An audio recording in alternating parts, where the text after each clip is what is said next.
जय Malhar news चॅनलच्या सर्व प्रेक्षकांना सपना चौधरीचा नमस्कार। नंदुरबार जिल्ह्यातील पाणी टंचाई असलेल्या गावांना पाणी वाटपाचे तात्काळ नियोजन करावे, पालकमंत्री हसन मुश्रीफ यांचे निर्देश।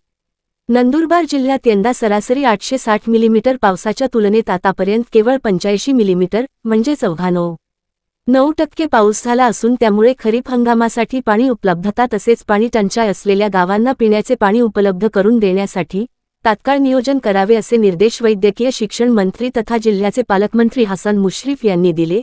जिल्हा नियोजन सभागृहात आयोजित जिल्ह्यातील पर्जन्यमान, पेरणी परिस्थिती, बी बियाणे, खते या विषयाबाबत आढावा बैठकीत पालकमंत्री श्री मुश्रीफ बोलत होते।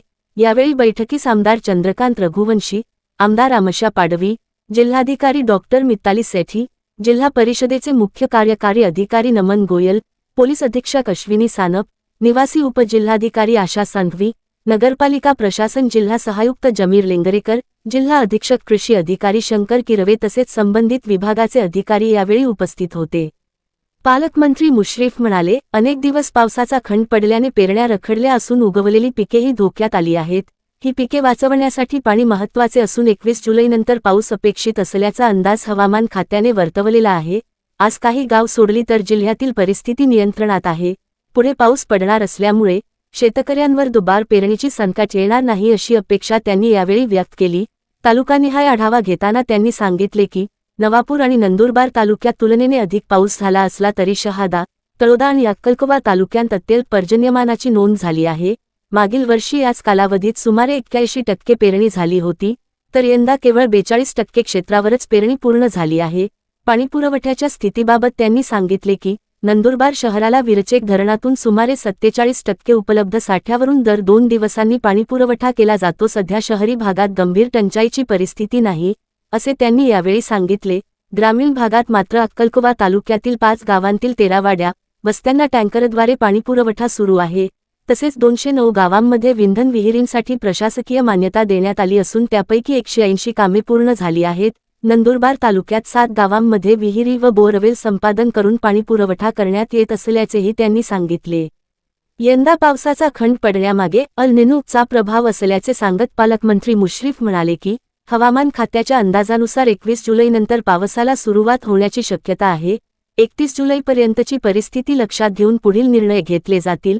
नंदुरबारचा दीर्घकालीन विकास हा उपलब्ध पाण्याच्या प्रभावी नियोजनावर अवलंबून असून पालकमंत्री म्हणून या विषयाला सर्वोच्च प्राधान्य देणार असल्याचे त्यांनी यावेळी स्पष्ट केले।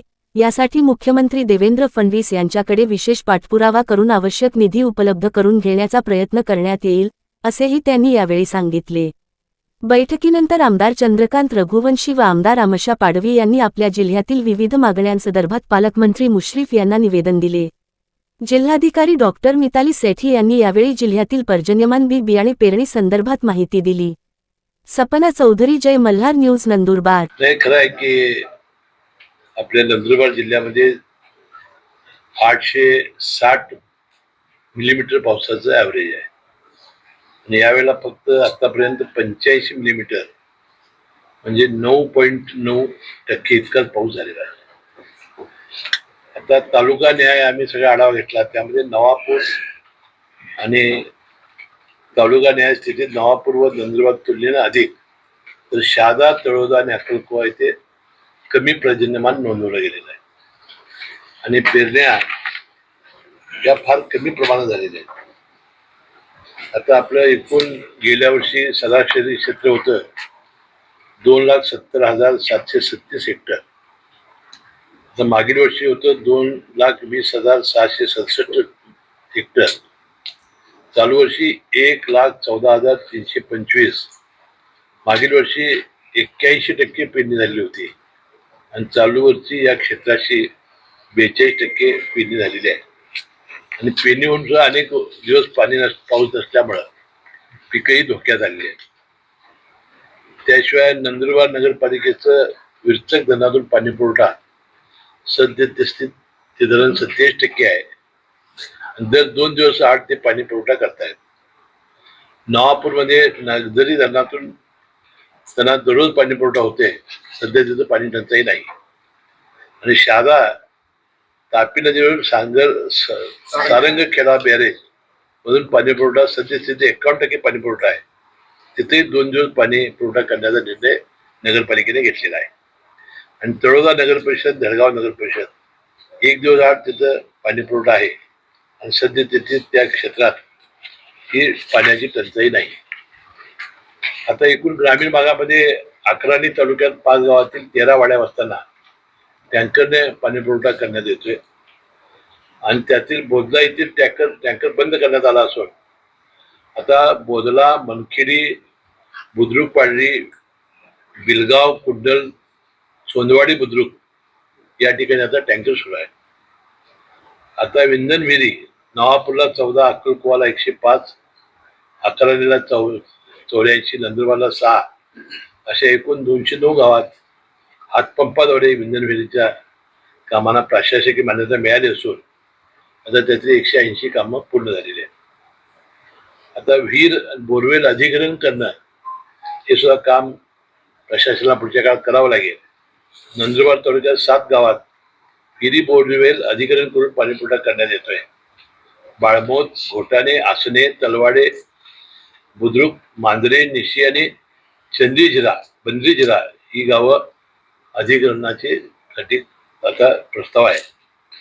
आता आपल्याला माहिती आहे की अनेक दिवसापासून मुख्यमंत्री महोदय सुद्धा सातत्याने सांगत होते की हे वर्ष हे आपल्याला पावसाच्या टंचाईचं वर्ष आहे. कारण अल निनो हा सुपर आता निर्माण झालेला आहे आणि या अल निनोच्या मुळे हे जे उष्णता जी लाट तयार झालेली होती हिवाळ्यात, त्या उष्णतेच्या लाटेमुळे त्या उष्णतेचे परिणाम असे होतात की हे ढग बाष्पीभवन अडवलं जातं आणि पाऊसमान कमी होतो. तरी सुद्धा 21 जुलैपासून पाऊस पडेल असा एक अंदाज हवामान खात्याने व्यक्त केलेला आहे. 30 जुलैपर्यंत परिस्थिती आपल्या लक्षात येईल आणि मला वाटतं की आता पांडुरंगाची वारी सुरू आहे.